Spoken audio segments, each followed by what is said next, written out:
गरीब व्यक्ति अपनी बेटी की शादी पे एक 10 ग्राम अपनी बेटी को सोना नहीं दे सकता। मनमोहन सिंह जी का समय होता था 22,000 रुपए गोल्ड हुआ करता था और आज 81,000 रुपए का गोल्ड है। आप कहते हैं कि जीडीपी की ग्रोथ 6.5% है। किसान की बात करना, आपने किसान के लिए आदरणीय देश के प्रधानमंत्री जी ने कहा मैं तो किसान हूं। उन्होंने कहा प्रति एकड़ को 30,000 रुपए का फायदा हुआ है। हमें तो कहीं फायदा वो नजर नहीं आया कि प्रति एकड़ किसान की आमदन में 30,000 रुपए का फायदा। कोई किसान का बच्चा अगर बताएगा तो मैं संसद छोड़ के जा सकता हूं। किसान ने क्या मांगा था? किसान ने क्या मांगा? ऋषिकांत जी एक मिनट, किसान किसके लिए संघर्ष कर रहा है? किसान बॉर्डर पे बैठा है, 1.5-2 साल से बॉर्डर पे बैठा किसान एक मांग कर रहा है। किसान ने कहा, सुनिए, किसान ने कहा मेरे को एमएसपी चाहिए। किसान भूख हड़ताल पर बैठा रहा, मरण वर्त पर हमारे डल्लेवाल साहब बैठे रहे। एक लड़का शुभकरण जिसको हरियाणा बॉर्डर क्रॉस नहीं करने दिया गया, गोलियां मारकर उसकी हत्या कर दी गई और जीरो एफआईआर लॉन्च हुई। क्या किसान का बेटा मरे तो जीरो एफआईआर लॉन्च हो? ऐसा व्यवहार आपने किसानों के साथ किया। आपने कहा था, आदरणीय चेयरमैन साहब, कहा था कि हम किसान की आयात दुगनी कर देंगे। किसान की आयात तो दुगनी नहीं हुई। आप किसान निधि योजना लेकर आए। मैं आपको पंजाब की बात बताना चाहता हूं। किसान निधि योजना जो आप छाती थपथपाते हैं और कहते हैं हमने परिवर्तन किया है किसान के भविष्य में। क्या हुआ? 2019 में 23.5 लाख लोगों को किसान निधि योजना से पंजाब में फायदा हुआ। फिर लोगों ने धरना लगाया, किसान बॉर्डर पे आए। 2023 में जब किसान बॉर्डर पे आया तो आपने 14 लाख किसानों के निधि योजना से खाते उड़ा दिए गए। कहा इनके पास डॉक्यूमेंट कंप्लीट नहीं है। तो पहले आपने 23 लाख लोगों को किसान निधि योजना से फायदा कैसे पहुंचाया? आज मात्र पंजाब में 8.5 लाख लोगों को किसान निधि योजना से फायदा हो रहा है। नई स्कीम आपने कहा कि हम 100 जिलों में हम प्रोडक्टिविटी के लिए यानी कि पैदावार के लिए उनको हम मदद करेंगे। लेकिन किसान की मांग तो एमएसपी की है, जिसके लिए वो मर रहा है, उसके लिए आपने कोई विचार नहीं किया। आदरणीय चेयरमैन साहब, अगर गरीब की बात करें तो आंकड़े पता नहीं क्या क्या कहते हैं यहाँ के। आप कुंभ में अगर 300 लोग मर जाएं तो आप कहते हैं 30 मरे हैं। कोरोना में 2 लाख लोग मर जाएं तो आप कहेंगे 20,000 मरे। नीति आयोग क्या कहता है? आपका नीति आयोग क्या कहता है कि केवल इस देश में 5% गरीब लोग हैं। आपकी रिपोर्ट है, ये मेरी रिपोर्ट नहीं है, क्योंकि आपने आंकड़े फच करते हैं, गलत पेश करते हैं।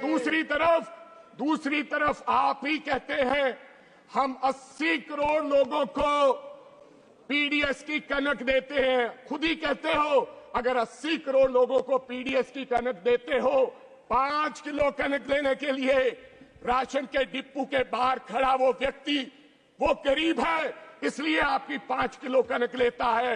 ये हालात है इस देश के, इस देश का ये सच है। आदरणीय चेयरमैन साहब, अगर मनरेगा की बात करें, आज मनरेगा के वर्करों की क्या हालत है। केवल 1 साल में 19 रुपए दिहाड़ी बढ़ाने का काम किया। कब से चली है मनरेगा? 2006 से आज 20 साल हो गए। हरियाणा सबसे ज्यादा मेरे को लगता दिहाड़ी देता है। Minimum wages 374। आज एक दिहाड़ी की 100 दिन का रोजगार नहीं मिलता, केवल 45 दिन का रोजगार मिलता है, जो एवरेज कैलेंडर बताता है 374 रुपए। अगर आप गरीब की आमदन दुगनी नहीं कर सके, आप किस जीडीपी की बात करते हैं? आप किस विकसित देश की बात कर रहे हैं? आप लोगों को धोखा दे रहे हो। गरीब की मनरेगा वर्कर की अगर शादी हो ना किसी बेटी की, वो जाता है गांव में मांगने के लिए, कहता है मेरे को दाल का इंतजाम कर दो, कहता है चावल चाहिए, दाल चाहिए और एक मीठे का इंतजाम कर दो, मैं अपनी बेटी की शादी कर लूंगा। ये इस प्रकार के हालात हैं मनरेगा वर्कर्स के। और दूसरी तरफ चेयरमैन साहब, दूसरी तरफ अबानी के लड़के की शादी होती है, तमाम नाचने गाने वाले जाते हैं, देश के बड़े बड़े लोग, विदेश के बड़े बड़े लोग जाते हैं। मेरे को गर्व है राहुल गांधी पर, एक व्यक्ति जो उनकी शादी पे नहीं गया। देश के प्रधानमंत्री भी जाते हैं। मेरे को इस बात का दुख नहीं है अबानी की शादी का, लेकिन कभी कभी टीवी पर दिखाया जाता है, सोशल मीडिया पर, कि अबानी के बेटे के कुत्ते जो 4 करोड़ की गाड़ी पर आते हैं, लेकिन गरीब अपनी बेटी की शादी के हालात, उसकी शादी नहीं कर पाता। इस प्रकार के गरीबों के हालात हैं। मेरी गुजारिश है कि मनरेगा के लिए 200 दिन कर दिया जाए। मेरी गुजारिश है मनरेगा की दिहाड़ी। एक मिनट सर, एक मिनट, 600 दिहाड़ी कर दी जाए और 200 दिन कर दिया जाए, ये मेरी गुजारिश है आदरणीय वित्त मंत्री से। एमएसएम की हालात बनाना चाहता हूं। सर सुनिए, मैं लुधियाना से आता हूं, वहां पर 1.5 लाख तकरीबन एमएसएमईज हैं, आज बंद होने के किनारे पर हैं। एमएसएमईज बंद होने के किनारे पर हैं। वहां पर साइकिल इंडस्ट्री है, सिलाई मशीन इंडस्ट्री है। आप क्या कह रहे हो? अब सरकार ने मन बनाया है, अपने मित्रों को फायदा देने के लिए कहा है कि हम 25% स्टील सेफगार्ड लगाएंगे। अगर वो ड्यूटी सर प्लीज अगर 25% सरकार उद्योगपतियों को फायदा देने के लिए स्टील सेफगार्ड इंपोर्ट ड्यूटी लगाएगी तो हमारी इंडस्ट्री मर जाएगी, एमएसएमई खत्म हो जाएंगे। मेरी आपसे गुजारिश है, नई टेक्नोलॉजी के लिए हमारे सरकार उनको सहायता करे। आप लास्ट पे बार बार कहा जाता है अमृतकाल सर, कर रहा हूँ, लास्ट 1 मिनट।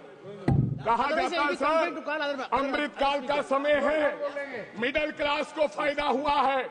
मैं मिडिल क्लास की कहानी नहीं बताऊंगा, इंडिया टुडे पढ़िए, तगड़ी मार से हल्कान, मिडिल क्लास की ये कहानी है। अमृतकाल के समय सर, लास्ट वन प्लीज, अमृतकाल है। निशिकांत दुबे साहब, अमृतकाल में इस देश के 8.5 लोगों ने अपनी सिटीजनशिप छोड़ी है। अगर अमृतकाल इस देश के अंदर होता तो लोग देश छोड़ के नहीं जाते।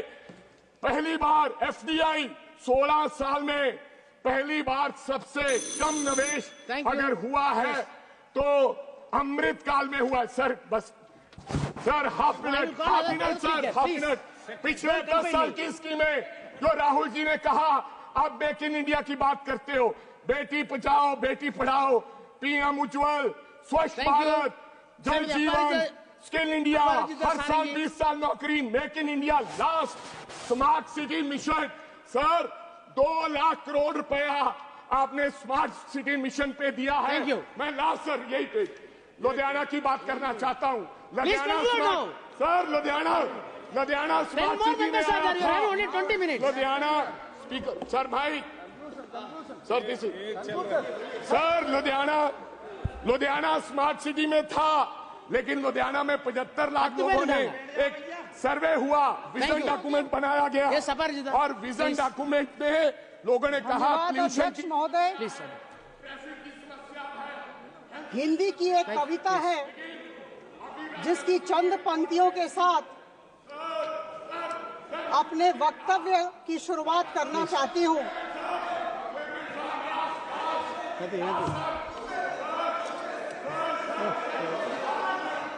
No time.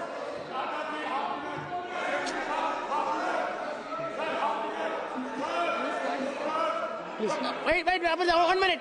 Abhijit, 1 minute, half minute. Sir, Please, half minute. Amarinder, half minute. You are having 10 more people. 10 more people, please. Mic को ऑन कीजिए। Yes.